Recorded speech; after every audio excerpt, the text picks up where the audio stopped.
Ana-ana sa 615 na ang total cases sa COVID-19 sa Dakbayan sa Talisay. Apan matod sa mayor sa Dakbayan nga mas daghan ang mga naka-recover itandi sa mga aktibong kaso.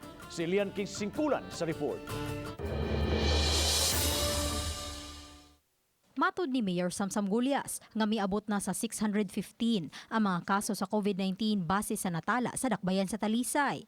Gidugang sa mayor nga 251 niini ang active cases o nagpabiling aktibo apan matod niya nga mas daghan na ang naka-recover sa COVID-19.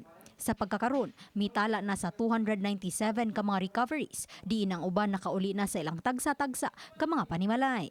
Apan gidugang ni Mayor Samsam Gulyas nga kinahanglan pa usab nila nga itakdo ang ilang data sa Department of Health. Kay ma-harmonize na gyud nato atong data.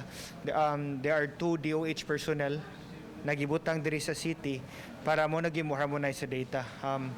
Hopefully karon nagtest ta og mga recoveries today. Hopefully by today, recoveries will reach more than 300.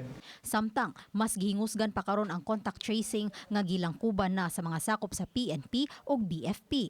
Karon we have 22 teams composed of 46 health workers, 20-something PNP o 6 kabuok BFP. Sa 615 usab nga mga kaso sa COVID-19 sa Dakbayan, sa Sintay City na ang mitaliwan, apan 59 kanila ang na-validate na sa Department of Health.